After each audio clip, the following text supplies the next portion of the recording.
An balma lamɛnnikɛlaw aw salamu alaikum aw tulo bɛ arajo Bamako 24 de kan na ka bɔ Mali kɔnɔ na minnu bɛ k'an lamɛn jamana fan o fan jamana kɔnɔ ni jamana kɔ kan k'aw bɛɛ lajɛlen fo ni k'aw koɲuman dɔn. Aw sɔgɔlen b'aw ka arajo Mandi la Bamako 24 min bɛ n'a bɛ kunnafoni latɛmɛ aw bɛɛ lajɛlen tɔgɔ la diɲɛ ma don o don a balimakɛ n'aw denkɛ Abdulaye Kulibali fɛ k'a sɔrɔ ɲɛmaaba n'i y'a sɔrɔ bɛ tali ka jɛjɛ sari la ale bɛ ka baaraw bɛɛ lajɛlen jateminɛ k'aw fo ni k'aw koɲuman dɔn faso kɔnɔ ni faso kɔ kan. Dɔ yɛrɛ t'aw ma k'aw sigi ni k'aw ka kunnafoni ma kɔnɔ kunnafoni ni dalilu don tiɲɛ ni Ala ye siran kan kunnafoni gɛrɛgɛrɛ anw sigilen filɛ kɛnɛ kan. O de kan ka bɛn bi kunnafoniw lase waati ma bi ye juma ye bi juma bɛnnen bɛ nansara san kalo 8 ye uti kalo bi o tile 19 ye ka bɛn 2022 san ma. Farafinkalo min n'o ye jɔmini kalo ye an b'a ladɔnniya k'a fɔ bi o tile 21 ye jate la san kalo fɔlɔ don hijira san 1444 san don dugawu de bɛ kɛ Ala k'a ɲɛ ka d'an ma. Bakuruba fɔlɔ bi kunnafoniw filɛ k'aw ladɔnniya k'a fɔ Mali marabagaw n'a ma ɲɛ k'a fɔ ko dɔ kun farala taji sɔngɔ kan u tun y'a yira k'a fɔ ko ni dɔ bɔra a la kɔni k'u bɛna fɛɛrɛ bɛɛ lajɛlen kɔni kɛ k'o lase jamanakɔnɔdenw ma ka dɔ bɔ a la an yɛrɛ fɛ yan nɔ.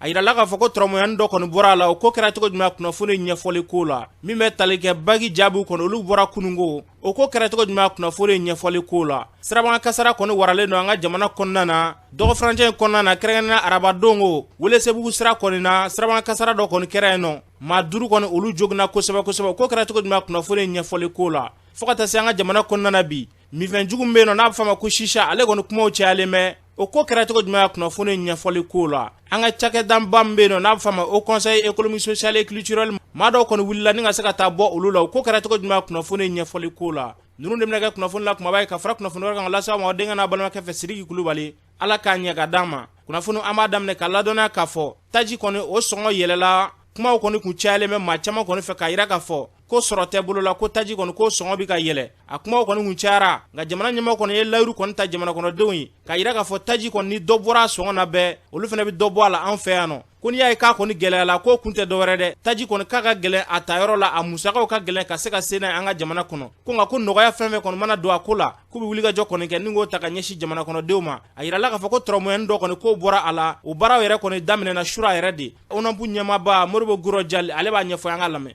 Gɛlɛya mun tun bɛ taji sɔrɔli ni a sɔngɔko la nɔgɔyani fitinin kɛra la donc n tun y'a fɔ a ye fana k'a fɔ ko an ka autoritéw tun y'a layidu ta k'a fɔ ko ni nɔgɔya kɛra o nɔgɔya kelen u b'a lase consommateurs ma bon o de kɛra bi nɔgɔya mun kɛra jatew bɔnɛ jatew kelen an y'a fɛngɛ autoritéw y'a décidé k'a fɔ ko super carburant dɔrɔmɛ 2 bɛ bɔ a la ale sɔngɔ bɛ kɛ 176 ani tama 1 gazole ale fana dɔrɔmɛ 2 bɔra la ale sɔngɔ bɛ kɛ 175 ani tama 4 gazi fana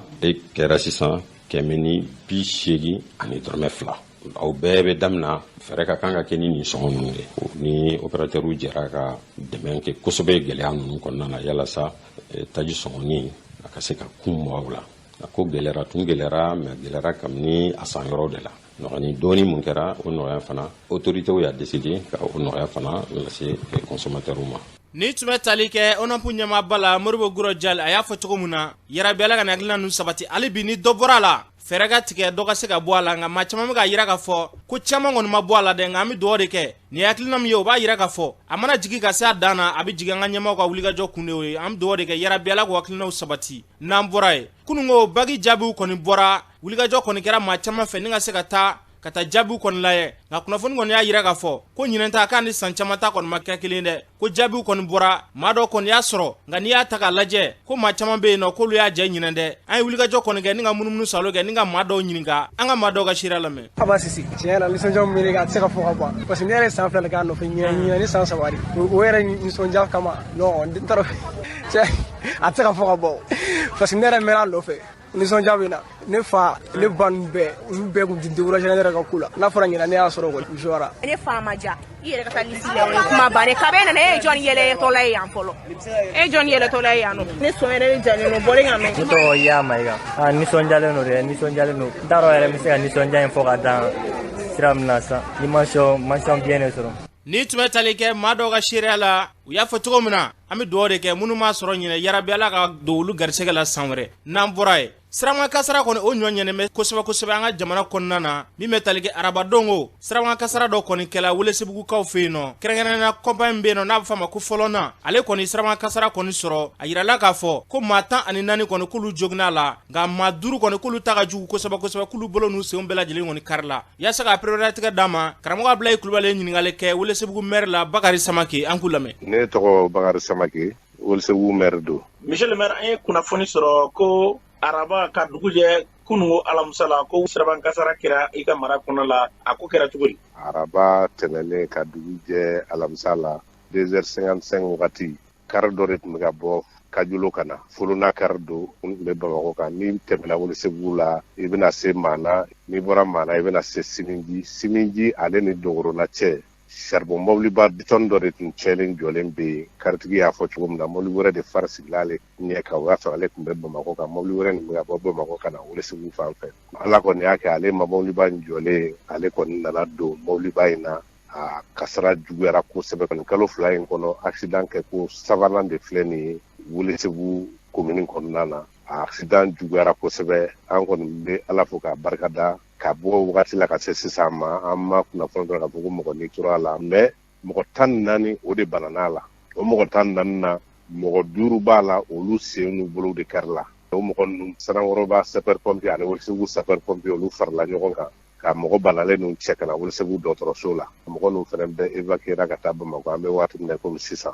kasara in kɔni kɛra Welesebugu la yan an ka dɔgɔtɔrɔw ani an ka lakanabagaw gendarmerie fara sapeur pompier ni polisilakaw n'u si kɔni ma sinɔgɔ ka bɔ 2h wagati ka na se fɔ dugujɛ ma u bɛ ka mɔgɔ balalen ninnu cɛ ka na dɔgɔtɔrɔso la ani kɔni ye weleweleda ye ka da siraba matarafabaga bɛɛ tulo kan a sera wagati sa an ka se ka hakili jagabɔ ka a dɔn ni ye nin accident ninnu bɛɛ jateminɛ i b'a ye bolikojuguya de b'a kɔnɔ mobili minnu bɛ yen ka mɔgɔ ta ka se mɔgɔ 30 ni mɔgɔ 40 ma chauffeur yɛrɛ fana kan k'a lajɛ an bɛɛ ka kɛ hakili sɔrɔbaga ye ka taa dɔɔni pour que an n'u bɛ se ka lakana cogo min na. Aw ka mara kɔnɔ na siraban kasara ka ca kosɛbɛ sira in kan mun de bɛ na ni siraban kasara ninnu caya ye tan. Siraban kasara ninnu kɔni fɛn ninnu caman ye sira bolikojuguya de ye ani fana mobili minnu bɛ cɛ mobilitigiw k'a jateminɛ ka taamasiyɛn kɛ mobili ninnu mana tiɲɛ ka taamasiyɛn kɛ pour que ni mobili wɛrɛ bɛ bɔ fan wɛrɛ fɛ ka na a k'a dɔn k'a fɔ ko mobili dɔ tiɲɛlen bɛ yan mais n'o tɛ kɛ mobili mana tiɲɛ yɔrɔ min na a bɛ to o cogo la bɛɛ dɔn olu kɔni bɛ na ni gɛlɛya ye minnu cɛ ka jugu kosɛbɛ kumakan laban min bɛ ne fɛ halisa k'a ɲini jamana ɲɛmɔgɔw fɛ an bɛɛ ka jan k'an bolo di ɲɔgɔn ma wagati o wagati siraban kasara de bɛ yen mɔgɔ dɔw bɛ kɛ lujuratɔw y'a la dɔw yɛrɛ n'i bɛ caya la denbaya dɔw bɛ kɛ filiatigiw ye a kɔlɔlɔw ka bon wa a sera yɔrɔ la sa jamana ɲɛmɔgɔw yɛrɛ ka sariya ta ka kɔlɔsili kɛ lakanabagaw fɛ polisilakaw b'o la gendarmerie b'o la sira matarafabagaw k'a jateminɛ ni e yera bolilaw ta sugu dɔ la ɲangeni ka ta k'i sɛgɛrɛ n'o baaraw matarafa la a bɛ kɛ sababu ye dɔ bɛ bɔ siraban kasara la. Ni tun bɛ tali kɛ Welesebugu maire la Bakari Samake Abdulaye Kulubali ka kuma bara la a y'a fɔ cogo min na an ka taa dɔɔni n'o kɛra a ka ca Ala fɛ an ɲumanama misi n'an bɔra ye hali bi o siraban kasara ko hukumu kɔnɔna na siraban kasara kɔni k'a bɛ ka maa caman bɔnɛ u ni na an ka jamana kɔnɔna na wulikajɔ kɔni ka kɛ an bɛɛ lajɛlen an ka taa dɔɔni min bɛ tali kɛ Kati marabolo kɔnɔna na kalo 6 dɔrɔn kɔnɔna na yirala k'a fɔ ko siraban kasara senfɛ ko maa 20 bɔɲɔgɔnko k'olu kasaralu ni na kalo 6 Kati marabolo kɔnɔna na min bɛ tali kɛ Katikaw ka sapeur pompier ɲɛma lieutenant Abdoulaye Duɲɔn ale y'a ɲɛfɔ an ye an ka lamɛn. En 2022 n'i ye Kati ta k'a lajɛ ka taa le 1er janvier ka na bila juin na les 6 premiers mois accident mun kɛra Kati kɔnɔ 504 cas d'accident de la voie 504 cas 504 ani 4 donc n'i y'o jateminɛ u ka ca kalo 6 n'i y'a jateminɛ mɔgɔ joli de bɛ accident in kɔnɔna na mɔgɔ joli minnu banana parce que dɔw bɛ yen nɔ u bɛ bana u farisogo la u bɛ bolo bɛ kari senw bɛ kari a bɛ kɛ gɛlɛya y'u ma o fana bɛ yen mais dɔw bɛ yen nɔ fɛn tɛ k'u la mais i b'a ye k'a fɔ ko u tɔɔrɔlen don u dusukun na u tɔɔrɔlen don hakili la donc n'i y'o jamakulu fara ɲɔgɔn kan mɔgɔ 700 ni mɔgɔ 11 donc n'i y'o jateminɛ mɔgɔ min blessera farisogo la kosɛbɛ degun kɔnɔna na o bɛ taa fɔ mɔgɔ 400 ani mɔgɔ 59 donc a ka ca donc n'i y'a jateminɛ fɛnɛ mɔgɔ joli ni tora a la mɔgɔ 20 bɛɛ de tora a la nin kalo damadɔ in kɔnɔna na donc i b'a ye k'a fɔ ko c'est trop o ye Kati dɔrɔn ye donc n'i y'a jateminɛ n'i ye mototigiw ta i b'a sɔrɔ mototigiw ye mɔgɔ 500 ani 48 a fanba ye mototigiw de mobili 200 ani 4 donc n'i ye ninnu jateminɛ ninnu ye statistique ye min ni an kan ka an hakili jagabɔ nin kan n'i ye accident caman ta k'a lajɛ 90% adamaden de don adamaden b'a la bolifɛn b'a la je dis que l'homme prudent voit le mal de loin n'i hakili sigilen n'i sera sariyaw bonya a ka ca Ala fɛ caman bɛ bɔ a la sira man ɲi o sira ka ɲi o kɔlɔlɔ don donc i kan ka ni jati minɛ k'a lajɛ dɔndɔni ne ka taa dɔndɔni o ka fisa ne ka n girin alors que a bɛ se ka degun lase ma n'a dun ye degun lase ma économiquement a bɛ na an ka famille sɛgɛn bɛɛ de bɛ fara ɲɔgɔn kan senkari b'a la bolokari b'a la ayiwa sen yɛrɛ bɛ se ka tigɛ ayiwa mɔgɔw bɛna fara ɲɔgɔn kan de dépenses bɛna kɛ a barika bɛ bonya donc tuma dɔw la yɛrɛ i bɛ taa kɔfɛ donc i m'a ye k'a fɔ ko souvent a ka gɛlɛn donc ni adamaden yɛrɛ de b'a fanba kɔnɔ donc i kan ka ni jati minɛ k'a lajɛ ne ka taa dɔndɔni o ka fisa ne ka n girin alors que a bɛ se ka degun lase ma. Ni tun bɛ tali kɛ lieutenant Abdoulaye Duɲɔ kɛrɛnkɛrɛnnenya Kati sapeur-pompier ɲɛmaa don a y'a fɔ cogo min na an ka taa dɔndɔni k'o mana kɛ kasaraw kɔni caman bi bɔ a la yarabi Ala k'o hakililaw sabati an ka jamana kɔnɔ n'an bɔra ye minfɛnjugu min n'a bɛ fɔ a ma ko shisha ale kɔni kuma cayalen bɛ an ka jamana kɔnɔna na nka wulikajɔ kɔni kɛla a feerebagaw fɛ ka se ka kunnafoni digi dɔ kɛ u ye kunnafoni min di u kɔni ye ɲininkali ta ka ɲɛsin jamana ɲɛmaaw ma ko ni fɛɛrɛ min kɔni talen filɛ nin ye k'olu y'a ye bɔlɔlɔw kɔni sanfɛla la yalima k'u ka cikan don wa u ka cikan tɛ de u ye wele kɔni bila jamana ɲɛmaaw ma k'u ka bɔ ka se ka ɲɛfɔli kɔni kɛ k'olu fɛnɛ balo le sirilen ni baara in na a ɲɛmaa ye Usmani Jawara ye an k'ale lamɛn. Ne tɔgɔ Usmani Jawara caman bɛ wuli ko Jawara kɔni an wulila k'a sɔrɔ de arrêté dɔw bɛ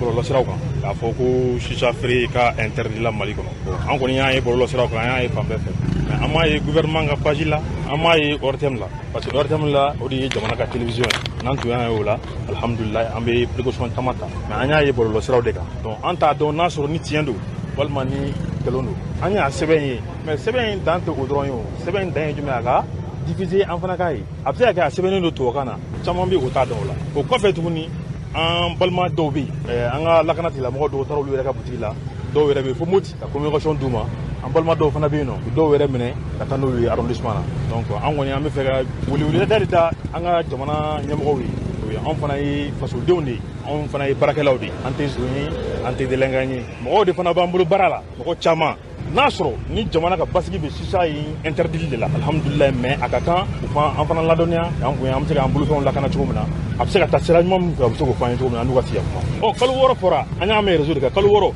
bon kalo 6 yɛrɛ ma dafa fɔlɔ commencera k'a daminɛ a convocation yɛrɛ papier bɛ yen an bɛ tila k'a di aw journalistes ma sisan bon sabanan ye jumɛn ye tuguni an bɛna mun fɔ jama ye an bɛna mun fɔ gouvernement ye anw ye fitinin de ye jamana in kɔnɔ yan anw ye fitinin de ye jamana in kɔnɔ yan anw ye jeunes de ye mɔgɔ si tɛ yan nɔ min bɛ san 50 bɔ bon ni nin baara in jɔra an bolo an bɛna mun kɛ prévision jumɛn talen don pour que a bɛ se ka ɲɛsin a bɛ se k'anw dɛmɛ cogo min an b'o fana ɲini u fɛ minnu fana mana kɛ ko in kɔfɛ n'a sɔrɔ n'a papier b'olu de bolo anw fana dayɛlɛlen don an ka sigi ka kuma n'a sɔrɔ sisa in dabila ko de bɛ jamana in basigi anw bɛ yen nɔ nka a ka kɛ bonya kɔnɔ. Ni tun bɛ tali kɛ Usmani Jawara la kɛrɛnkɛrɛnnenya shisha feerelaw olu ka ɲɛmaa don u y'a fɔ cogo min na yarabi Ala ka bɛnɲɔgɔnya sabati nin ko la okumu kelen kɔnɔna na an ye wulikajɔ kɛ ni ka se ka ɲininkali kɛ maa dɔw la maa dɔw y'u hakilina fɔ shisha ko in kan an ka dɔw lamɛn. Ne tɔgɔ Usmani Ture ko in a kun sera ban ye ten quoi éducation bɛɛ tiɲɛna ka sababu kɛ ni shisha ko in ye fɛn wɛrɛw bɛ k'a la i b'a min a bɛna mun de las'i ma an bɛ ko kɛ jusqu'à ce qu'an b'a dépasser dɔw y'a min dɔw binna a yɔrɔ la u sara yen nɔ ye. Ne sɔngɔ kelen ka lamɛn ne ma tɛmɛ o kan wa min kɛra ne yɛrɛ nin kan ko ka yɛrɛ de kɛ a baara jukɔrɔ kelen tora a ɲɛnaminina quoi a ye tile 2 kɛ a tɛ ka se ka foyi k'a yɛrɛ ye parce que ne y'a sɔngɔ kelen min kɛ a commencera ka ne ɲɛnamini dɔɔnin wa o y'a kɛ n m'a kɛ siɲɛ 2. Ne tɔgɔ Gesa Kadija Kuyate ne y'a ye réseau kan et puis n y'a ye scientifique b'a fɔ n y'a ye docteur caman ka page yɛrɛ kan k'a man ɲi a samako kelen rapport la kelen n'a fɔ i ye cigarette paquet kelen min n'a b'o effet kɛ mɔgɔ la i musotɔ n'i y'a min a b'i kɔnɔna a b'a kɛ cogo di k'e kan ka denw sɔrɔ a bɛ mun kɛ e yɛrɛ den wolonugu la. a kun bɛ ka jouer an ka éducation kan kojugu donc n'a ye interdit la sisan a bɛna jeunes bila ka o yɛrɛ minɛ drogue taw ni lɔni n'o joueur taw la drogue feerela n'i y'ale ka drogue minɛ a la est ce que ale kan ka mankan ci k'a fɔ ko ni y'ale ka ɲɛnamaya tiɲɛtɔ ye ne bolo bɛɛ bɛ tugu état de kɔ ni état ko ko an ka fɛn min dabila anw yɛrɛ ka bien de don an b'a dabila intérêt ba yɛrɛ min o ye lamɔ de ye. n'a sera ka dabila ko nafa mais a bɛ se ka bana kuntan na s'u ma sisan par exemple n'o casier de gorge e tɛ se ka vie bilen ka waati jan sɔrɔ n'a dabila la sa denmisɛnninw bɛ se ka sira ɲɛnama sɔrɔ dans l'avenir quoi. dɔw bɛ yen nɔ olu masaw yɛrɛ de b'a san ka d'u ma dɛ an hakili la ko fɛn bɛɛ ye waritigiya de ye ni fɛn dɔ yɛrɛ waritigidenw bolo hali an fantanw fana bɛ t'o ɲini k'o d'an denw ma. den dɔw bɛ yen nɔ u bɛ shisha min u masaw t'a dɔn ko u b'a min ne yɛrɛ bɛ dɔ dɔn a ye den in bugɔ n'a tɛ ɲini ka na a nin tigɛ mais o si la den ma shisha min dabila gɛrɛn ko in de bɛ na ni shisha min yɔrɔ ye. n'i y'a mɛn ko i ka cɛ ɲumanni a bɛ dɔ ka cɛ jugunin de nɔfɛ ni o ka cɛ jugunin ma mara e ka cɛ ɲumanni maralen don cɛ jugunin laban bɛ ka cɛ ɲumanni o tiɲɛnɛ an k'an sinsin marako in kan. Ni tun bɛ tali kɛ maa dɔw ka seereya ye shisha ko kun kan u y'a fɔ cogo min na mara ka segin so yaasa jamana an mago bɛ ɲɛtaa mun na o bɛ se ka sabati don nataw la cogo min na ala ka nin hakilina ninnu sabati n'an bɔra ye cakɛda min bɛ yen nɔ n'a bɛ fɔ ma au conseil économique social et culturel maa dɔw kɔni wulila ni ka se ka taa bɔ olu ye bɔɲɔgɔn in kun tɛ dɔwɛrɛ dɛ ka se ka taa u ka haminanko kɔni ɲɛfu ɲɛna u y'a yira k'a fɔ k'olu ye fonction publique kɔni sɔrɔ n'o bɛ tali kɛ foroba ca la ko nka ko hali sisan ko ɲɛtaga sɔrɔ o ko la dɛ u ka ɲɛmaa dɔ ye Naisa Sisoko an k'ale lamɛn. mɔgɔ 500 ani mɔgɔ 1 o de taara an taara 2016 la contractuel en tant que contractuel de l'État an taara parce que an caman an bɛ stage kɛ an ye bénévole ye service mun don a bɛ fɛn de fɛ département économie de fɛ finance et économie a b'o de fɛ impôt trésor douane administration wɛrɛw yɛrɛ fɛnɛ b'a la recrutement kɛra même pas 2 mois u tilala ka annuler donc a annulela kun de t'a la tali kɛra a kɛcogoya la mɔgɔw ka numéro matricule yɛrɛ bɛɛ b'an na a ye taa ka baara daminɛ an taara k'an bɛ taa baara de la ko an k'an jɔ an yɛrɛ ma se k'a faamu donc an jɔlen fo sisan an b'o jɔ de kɔnɔna na donc depuis a ko fɛnɛ an fɛnɛ ma sigi a san 6 de ye nin ye transition in de ko k'u bɛ mɔgɔw tɔɲɔnen minnu bɛ yen ko b'u bila u ka hakɛ kɔnɔ o de y'an se yan bi nin transition in k'anw dɛmɛ. Ni tun bɛ tali kɛ Naisa Sisoko la a y'a fɔ cogo min na yarabi Ala k'o hakilinaw sabati kɛnɛ in ka ɲi nɔ kulu kɛrɛnkɛrɛnlen mun ɲɛsinnen bɛ kalanden somɔgɔw ma kalanden somɔgɔw ka kulu kɛrɛnkɛrɛnlen olu fɛnɛ kun taara ni kɛnɛ kan olu ka ɲɛmaa ye Jukamandi Sisoko ale fɛnɛ kuma min fɔ a kɛnɛ kan o filɛ. An nana de wasa ka conseil économique social et culturel kunbɛn sɔgɔmada in na parce que kaburu sigira an n'u ma ɲɔgɔn ye an nana walasa an k'u dɔn a travers u bɛ ka baara minnu kɛ sisan an y'a bolo u bɛ ka mɔgɔw kunbɛn u bɛ ka yɔrɔ dayɛlɛ mɔgɔw ye walasa mɔgɔw ka jɛ ka kuma mɔgɔw ka se ka na u ka hakɛw fɔ an fana nana wasa k'a lajɛ an bɛ se cogo di hali bi k'u kuma ɲɔgɔn ya d'abord ka foli bila u ma parce que sisan conseil économique social et culturel an ɲɛ bɛ fɛn wɛrɛ la sisan parce que fɔlɔfɔlɔ la tun bɛ komi i n'a fɔ a tun réservé mɔgɔ damadɔ de kama fɛn damadɔ de kama mais sisan ɲɛ b'a la k'a fɔ jamana taga sen bɛɛ bɛ ka se u ma parce que u bɛ ka baara ɲuman min kɛ wasa kana an sen don la wasa u kana ka dɔn an fana minɛ u bɛ se k'an dɛmɛ minɛ u bɛ se k'an dɛmɛ o la. Ni tun bɛ tali kɛ Jugamandi Sisoko la a y'a fɔ cogo min na yarabi Ala ka bɛnɲɔgɔnya sabati nin ko la n'an bɔra ye projet kura dɔ kɔni sigila sen kan o sigikun tɛna kɛ dɔwɛrɛ dɛ ka se ka dɛmɛ kɔni ta ka don maaw ma kɛrɛnkɛrɛnnenya gɛlɛya ye maa minnu kɛ k'u sigiyɔrɔw bila a projet in yɛrɛ hakilina bɔra maa mun na Yakuba Saliya Jara an k'ale lamɛn. Gɛlɛya ye minnu na b'u sigiyɔrɔw la n'i taara u ka yɔrɔw la maɲumatɔ ko dan don dɔw bɛ sigi hali bidɔnw sanfɛ donc a ka u ka condition ka gɛlɛn kosɛbɛ kosɛbɛ a ka d'an ye an ye nin kɛ pour que an fɛnɛ ka se ka fara ɲɔgɔn artistes ka dɔ bɔ maliyɛnw bɛɛ ka dɔɔni dɔɔni bɔ u kun an ka se ka yɔrɔ jɔ olu ye ani fɛnɛ an ka se ka Mali sɔrɔsiw minnu taɲana kɛlɛkɛ yɔrɔ la olu den minnu b'u kɔ confier artistes la minnu bɛ fɛ ka kɛ dɔnkilidala ye u la minnu bɛ fɛ ka kɛ catiribɔla ye u la parce que dɔnkilidala ni catiribɔla alhamdulilayi bi na olu bɛ ka se k'u ka denbayaw balo. Ni tun bɛ tali kɛ Yakuba Saliya Jara la a y'a fɔ cogo min na yarabi Ala ka ni hakilinaw sabati an ka jamana kɔnɔ n'an bɔra ye cakɛda kɛrɛnkɛrɛnlen min b'an ka jamana kɔnɔ n'olu ka baara ɲɛsinnen bɛ tungarankew ka koɲɛw ɲɛnabɔli ma n'o bɛ tali kɛ association des Maliens expulsés olu kɔni ye fara ɲɔgɔn kan ba kɔni kɛ kununko ka se ka kunnafonidilaw wele in kun tɛ dɔwɛrɛ dɛ u y'a yira k'a fɔ ko gɛlɛya dɔ kɔni bɛ ka ta ka ɲɛsin tungarankew ma Union européenne maaw k'olu kɔni de bɛ ka nin baara in kɔni labɛn wa ko nin da man di tungarankew la dɛ u kɔni ye wulikajɔ kɔni kɛ ko sani u ka se an ma k'olu kɔni ye kunnafonidi baro kɔni sigi ka se ka ɲɛfɔli kɛ jamana ɲɛmaaw ye u ka fɛɛrɛw tigɛ yan'a bɛ se an ma a ɲɛmaa ye Usumani Jara ye an k'ale lamɛn. Ne tɔgɔ Usumani Jara ne ye association malienne des expulsés o ɲɛmɔgɔ ye bi an ye kunnafonidilaw wele bi ka na barolasigi kɛ barolasigi mun ni a bɛna bɔ ni tunga kuma ye ani tungarankew ka bɛrɛbɛrɛli kuma ye komi an ye jateminɛ de kɛ sisan Union européenne na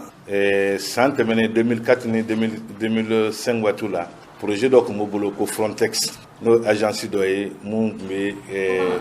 gardiennage kɛ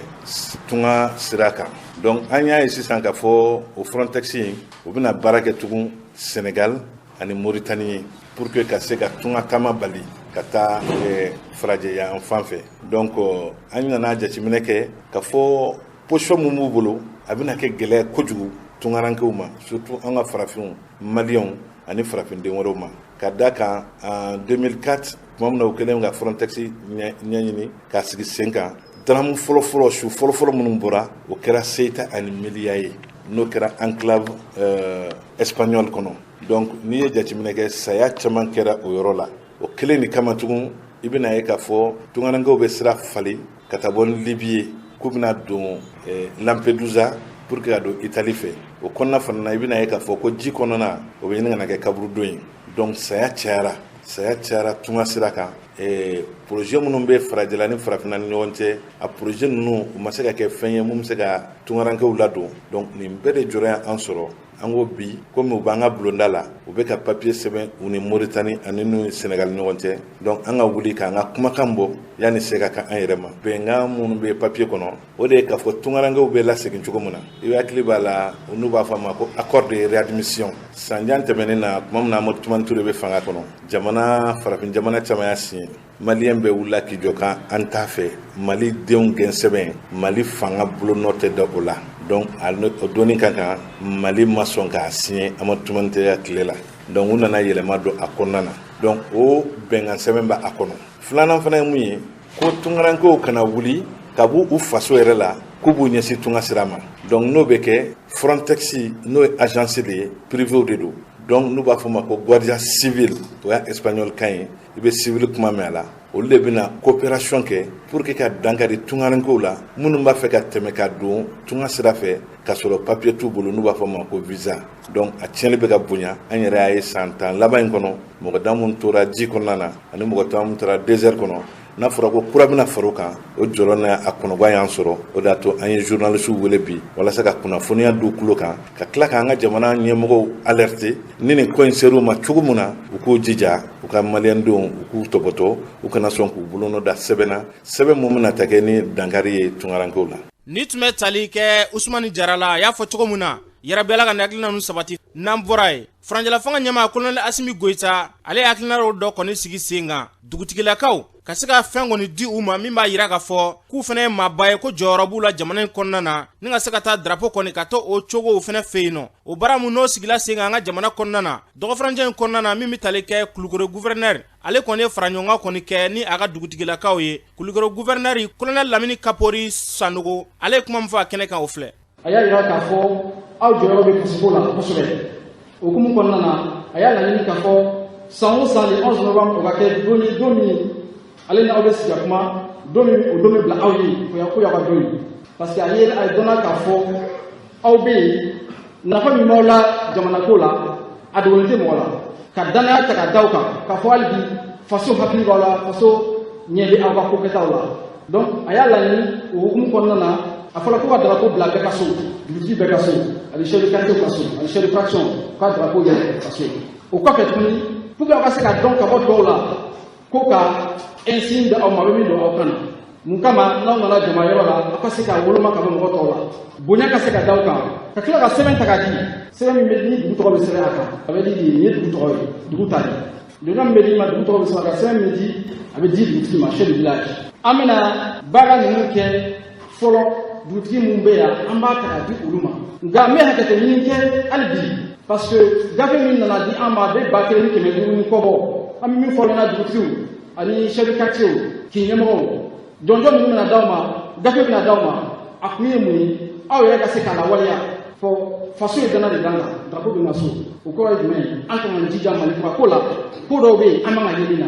an man ka ye ko sugu dɔw la min bɛ faso jitigɛ fɛn min kɔni don faama y'a ta kɛ ko tɔ a bɛ aw bolo. Ni tun bɛ tali kɛ Colonel Lamini Kapori Sanogo la a y'a fɔ cogo min na Kulukoro gouverneur don yɛrɛbɛla ka hakilina ninnu sabati an ka jamana kɔnɔ n'an bɔra ye kunnafoni di sira min n'a bɛ fɔ a ma ko hɔrɔn tenfe o ɲɛmaa n'o bɛ tali kɛ Maliki Konate la ale kɔni tun ye damakasi sɛbɛn kɔni don M5RFA sifinaka maa dɔ kama n'o bɛ tali kɛ Tayiru Ba la sɛbɛn don kun tɛ dɔwɛrɛ dɛ k'a ye kuma dɔ kɔni fɔ ale ma bɔlɔlɔ siraw fɛ kuma min bɛ yen nɔ n'a bɛ dankari kɛ ale la min bɛ tali kɛ Maliki Konate o damakasi sɛbɛn dolen kununko Tayiru Ba kɔni a taara ka t'o jaabiw kɔni kɛ kan 1 na k'a t'o kɛnɛ kan M5RFA maaw olu ka sifinakaw ka ɲɛmaa Usman Traoré n'o bɛ fɔ a ma ko OMT ale ye kuma min fɔ yen nɔ o filɛ. Bi ye donba fila d'an bolo donba fɔlɔ maliyɛndenw sɔnna don min na ka bɔ k'u ni u farisogo di o fanga o baara nana parachute an ka soldat dɔw fɛ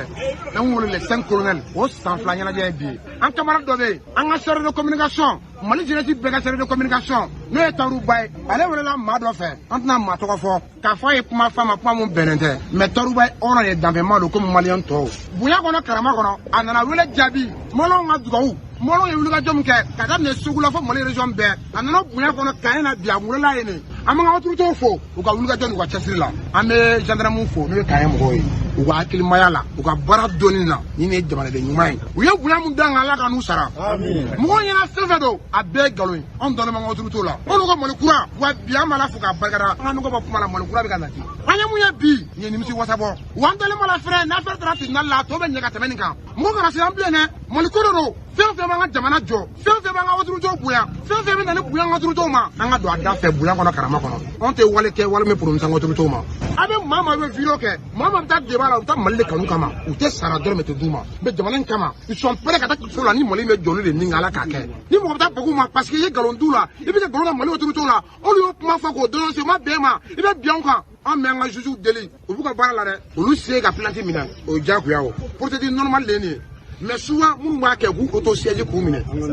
u k'u interpellé parce que jamana y'an ta ye. Ni tun bɛ tali kɛ M5 RFM sifinnakaw ka ɲɛmaa Usman Traoré n'a bɛ fɔ a ma ko OMT taariba kɔni kununko a bilala ka taa a ka denbaya la fɔlɔ a selen denbaya la kunnafoni sɔrɔla k'a fɔ ko ouverture média n'o ye kunnafoni di sira dɔ ye k'olu kɔni ye wele kɔni bila olu fana kɔni ye damakasi sɛbɛn kɔni don a welelen no beji la bi yɛrɛ k'a kan ka taa o welew fana jaabi an bɛ dugawu de kɛ yarabi Ala k'an ka jamana basigi ni k'a kulo suma n'an bɔra ye kitakaw fɛ yen nɔ musow kɔni bɛ fara ɲɔgɔn kan kɔni kɛ ka se ka tiga kɔni sɛnɛ o tiga sɛnɛ baaraw kɔni na min bɛ tali kɛ an ka minisiri saba olu kɔni wulikajɔ kɔni ta ni ka se ka taa bɔ nin baarakɛla ninnu na kita musolakaw ye kuma mun fɔ minisiri ninnu ɲɛkɔrɔ an k'u lamɛn. Samba Sisoko ili n'ali jata ɲa ka bonya ma an kɔni musu bɛɛ le dela ka kanan sɛnɛ sisan ye sɛnɛ le han yɛrɛ ɲini sisan k'a kurasi ban na ala ni nɔgɔ k'u ma yan tɛ nɔgɔ sɔrɔ dugukolo dun fanga banta sɛnɛkɛla bɛɛ dɛmɛla ɲɛ nɔgɔ le nɔgɔ gɛlɛya ta Mali kɔnɔ ɲina ne tɔgɔ Makuta Sisoko ka bɔ kɔfɛ baya ne bɛ bɛɛ fɔ hɔlɔ minisiri n'a ka jama musu bɛɛ commune musu bɛɛ b'a bɛɛ fɔ an ka procès nin an ye tiga min dan nin ye san fila an y'a sɛnɛ la an y'o feere ka nin don nin laɲina n ka lajɛ n'o ɲana an b'o kɛ an taabolo ye sisan minisiri nali a diyara n ye hɔ ka dan ma tanbe an y'a tiga dan tubabu kari 6 a tile 13 a baara tile 18 an y'a baara o kɔnɔ sisan an ma nɔgɔ sɔrɔ nɔgɔ ku gɛlɛya yan na an ma nɔgɔ sɔrɔ n'an tun ye nɔgɔ sɔrɔ wallahi tiga nin a ka tori a dun a bɛ yɛlɛ hana sanfɛ a bɛ woyo hana bali a gɛlɛya y'an kan hɔ ka dan ma tanbe an mako bɛ gouvernement ka dɛmɛ la ka musulu dɛmɛ n'o tɛ musulu ye ko hɛlɛ dɛ sangun tɛ tungodala musulu foyi t'an bolo an bɛ gouvernement ka dɛmɛ an mako bɔ la hɔ ka dan ma tanbe an bɛna tiga fɔlɔ da an b'o kan an denni n'u ka musaga ye wallahi sesi t'an an ye gouvernement k'an dɛmɛ dɛ. Ni tun bɛ tali kɛ kita musolaka dɔw ka seereya la kɛrɛnkɛrɛnya muso ɲɛmaaw kɛnɛ in ka yen nɔ minisiri min ka baara ɲɛsinnen bɛ sɛnɛko ma Modibo Keyita ale ye jaabi min di nin kuma ninnu na an ka lamɛn. Donc an nana an kɔntana an y'aw ka kuma fana mɛn mais ne bɛ kuma min fɔ projet min ye minɛn ninnu di ale yɛrɛ ye projet a ka baara de ka sɛnɛkɛ taa ɲɛfɛ o n'o ye agriko ye o bɛ taa ɲɛfɛ cogo min na sɛnɛ bɛ kɛ dugukolo de kan ni dugukolo a bɛ ni de b'a la an bɛ nɔgɔ minnu utiliser nɔgɔ dɔw bɛ yen u bɛ dugukolo sɛgɛn n'a ye dugukolo sɛgɛn aw yɛrɛ fɔ k'aw ka dugukolo sɛgɛn i y'a faamu a bɛ sɔrɔ dɔgɔya donc ɲinan c'est vrai engrais ko gɛlɛyara Mali dɔrɔn tɛ engrais gɛlɛyara fan bɛɛ parce que jamana minnu bɛ engrais feere olu bɛ kɛlɛ la donc engrais sɔrɔli yɛrɛ ye problème ye mais yanni o yɛrɛ ka se bana dɔw bɛ yen olu b'a fɔ ko covid o nana usines ka baara dɔgɔya usines ka baara dɔgɔlen engrais dɔgɔyara feereta engrais feereta dɔgɔlen fana transport fana gɛlɛyara parce que ni bateau tɛ minɛn sɔrɔ ni i ye bateau kelen min ta a transport ka ca donc o kɛra kɔlɔlɔ dɔ ye o fana bɛɛ kɔfɛ aw yɛrɛ b'a kalama an ka sigiɲɔgɔnw kelen tun ye mesure dɔ ta k'a essayer ka a fɔ ko fɛn tɛ don an ka jamana kɔnɔ an ka fɛn tɛ bɔ o fana an ka baara tɔ tiɲɛ même o mesure bannen tuguni gɛlɛya wɛrɛ bɛ yen ni mɔgɔ min tɛ administration baara la i t'a dɔn ni mɔgɔ min y'a fɔ k'u b'an dɛmɛ ka taa nɔgɔ san wari b'i bolo i tɛ se ka wari bɔ banque fɛ ka taa i bɛ sanni kɛ min bolo ka taa a san o fana kɛra gɛlɛya dɔ ye sisan an yɛrɛ b'a fɔ an ka zana la ko mɔgɔ senkɔrɔ jɛgɛ ani bolokɔrɔ jɛgɛ i kan ka i bolokɔrɔ jɛgɛ de makara fɔlɔ fɛn bɛɛ kɔfɛ n'o sɔrɔli ka gɛlɛn min b'i baara ye i bɔ i se ka i wasa dɔw de la agriko b'o de fana promotion na ka se k'o jukɔrɔmatigi ka taa ɲɛfɛ donc engrais organique farafin nɔgɔ o de dira ɲinan ka caya gouvernement ye wari min di ko ka dɛmɛ kɛ o wari o 100 sara o 100 sara 60 o kɛra ka engrais farafin nɔgɔ de san mais an ye min kɔlɔsi peut-être kita tɛ o cas kɔnɔ mais caman ma sɔn a nɔgɔ la u ko ka na ni tubabu nɔgɔ de o dun sɔrɔ man di o de kɛra gɛlɛya ye moi je crois o fana mɔgɔ fana hakilina kan ka yɛlɛma hali tubabu jamana minnu bɛ tubabu nɔgɔ dilan olu yɛrɛ bɛɛ bɛ k'a fɔ sisan ko an ka farafin nɔgɔ minnu bɛ u fɛ yen k'u k'o de utiliser munna an yɛrɛ fana t'o kɛ. Ni tun bɛ tali kɛ Sɛnɛko minisiri la Modibo Keyita a y'a fɔ cogo min na yarabi Ala ka an ka jamana ɲɛtaga sabati. Kɛnɛ in kan yen nɔ minisiri min ka baara ɲɛsinnen bɛ muso ni du ni denbaya ma Wadijelakaw furumuso Funɛ Kulubali ale fana kuma min fɔ a kɛnɛ kan o filɛ. Don fɔlɔ la gouverneur bɛ an ka foli b'a ye a nana n'an ye foro min kɔnɔ o tun ye maloforo ye o malo yɛrɛ tun ye an kun tunu tellement que malo ye foro kun ɲana an bɛ Keyita musow fo kosɛbɛ aw ye fɛn o fɛn fɔ aw ka gɛlɛya la a kan ka ta ba la parce que n'i ye Mali ta maliyɛn denw ta sigiyɔrɔ 100 o 100 51 o ye muso ye bon n'i ye n bɛ kuma ka n tengu sɛnɛkɛlaw ka ɲɛmɔgɔ minnu bɛ yan n'i ye sɛnɛ fɛnɛ ta jɔyɔrɔ 100 o 100 sɛnɛ min n'a bɛ don da la yɔrɔnin bɛɛ la muso de jɔlen don ni o ye u ba nakɔ bɛ a la ni foro ninnu ɲɔgɔnnaw bɛ a la jadi dun min bɛ ka bi diɲɛ kan bi n'o ye kɔngɔ ye a ma dogo mɔgɔ si la ko ka malikura sigi sen kan a ti taa dun ka fa sabatili kɔ pour que dun ka fa dun ka ɲɛ sɔrɔ il faut que sinsili ka kɛ musow de kan olu de ka ca ni bɛɛ ye parce que muso mana fɛn o fɛn sɔrɔ a tɛgɛ kɔnɔna na a clan bɛɛ bɛ taa du kɔnɔ ni tiga min sɛnɛnen filɛ a ka ca Ala fɛ a caman bɛ ɲimi sokɔnɔna na yana ka feere yɔrɔ kɔni muso dɛmɛni o ye diyagoya ye an b'a hakili to a la minisiri 3 de bi yan aw ye fɛn o fɛn fɔ aw ka degun na an bɛ aw lase a seyɔrɔ la an b'a fɔ aw ye fɛnɛ aw fɛnɛ ka sɔn ni ɲinan bɔra a la aw ka aw labɛn pour que ka nɔgɔ ka gɛrɛ an ka agriculture c'est à dire agent minnu bɛ yan minnu b'aw dɛmɛ sɛnɛ bayɛlɛma ko ɲuman na aw n'u ka baara kɛ ɲɔgɔn fɛ ni ɲinan samiya ji binna dɔrɔn aw ka nɔgɔ ko jate minɛ o ye jumɛn ye aw yɛrɛ ka farafin nɔgɔ u ka aw dege a dilan cogo la pour que aw bɛ se ka bɔ degun kɔnɔ cogoya min na tubabu nɔgɔ a n'a kɔlɔlɔ don ala balo yɛrɛ a ma ɲi mɔgɔninfin a bɛ tension bila mɔgɔw la a bɛ fɛn sugu bɛɛ bila mɔgɔw la k'a fɔ ɲɛna aw ni ce aw ni baraji président hakili bɛ aw la a b'aw ka kuma na diɲɛ don o don togodala musow k'u ka u dɛmɛ aw bɛ dɛmɛ ni ala sɔnna mais a b'aw jija ni tiga in sɛnɛna aw ka bɔrɔ kelen di minisiri ma. Ni tun bɛ tali kɛ minisiri la minisiri ka baara ɲɛsinnen bɛ muso ni du ni denbaya ma Wadijelakaw furumuso Funɛ Kulubali ninnu bɛɛ lajɛlen tun bɛ Keyitakaw fɛ yen nɔ kunungo baara in kun tɛ dɔwɛrɛ de an ka marabolo bɛ se ka yiriwa cogo min na yarabi Ala k'o hakilinaw sabati n'an bɔra ye Amina Fofana n'ale ye CNT maa dɔ ye ale y'a yira k'a fɔ ko Macky Sall kɔni k'ale kun nana an ka jamana kɔnɔna na wa ko kamanagan na de don dɛ wa k'a nakun kun tɛ foyi ye Côte d'Ivoire kɛlɛkɛcɛden minnu n'olu minɛlen bɛ an ka jamana kɔnɔ k'a nakun de tun ye o ye an ka Amina Fofana lamɛn. Kɛlɛ tɛ Mali ni Côte d'Ivoire cɛ kɛlɛ in ju ye Faransi de ye quoi Faransi b'a fɛ de cogo bɛɛ la k'an ni Côte d'Ivoire bila ɲɔgɔn na il faut que an k'o éviter cogoya sugu bɛɛ la an k'o éviter parce que n'i y'a jateminɛ Alassane jo t'a la hali Macky Sall nana a nana fɛn 2 de la Macky Sall nana pour que ka o mercenaire ko kuma in de fɔ wa Macky Sall nana fɛnɛ pour que parce que a ɲɛ b'a la Guinée ni Mali y'u tɛgɛ di ɲɔgɔn ma kɛ quoi parce que ani Guinée ka tɛgɛ di ɲɔgɔn ma in de Guinée de y'an sauver Guinée Algérie ani Mauritanie n ka foli bɛ u y'an ka foli bɛ Dumbuya ye donc sisan nɔ olu ka port de tɛ ka fonctionner kosɛbɛ a nana pour que k'a yɛrɛ de makaran. Ni tun bɛ tali kɛ Amina Fofana na CNT maa don a y'a fɔ cogo min na yarabi Ala ka bɛnɲɔgɔnya sabati Mali ni diɲɛ jamana bɛɛ lajɛlen ni ɲɔgɔn cɛ n'an bɔra ye Sanankɔrɔbakaw fɛ yen nɔ wulikajɔ kɔni kɛla ni ka se ka yirituru baara dɔw kɔni kɛ yen nɔ Sanankɔrɔba maire n'o bɛ tali kɛ Mamadou Zan Traoré fo ka taa se adjoint Sidi Dabo ma olu ye kuma min fɔ a kɛnɛ kan o filɛ. Sanankɔrɔba ye dugu min ye a tɔgɔ dala jirisun dɔ de la ka ŋaniya sira k'a fɔ o yirisun in bɛna na turu dugutigi bulon da la dugutigi ni a nɔlaw ka o sabati o kɛrɛnkɛrɛn kosɛbɛ walasa ni o sanansun in sera ka bonya yan ayiwa a bɛ dɔn k'a fɔ don dɔ la dugutigi dɔ tun bɛ yan ko Lasana Traoré ale nana sɔrɔ sanansun fɔlɔ kɔni binna mais ale ye sanansun in na kurakuraya o Sanankɔrɔba de sanansun filɛ nin ye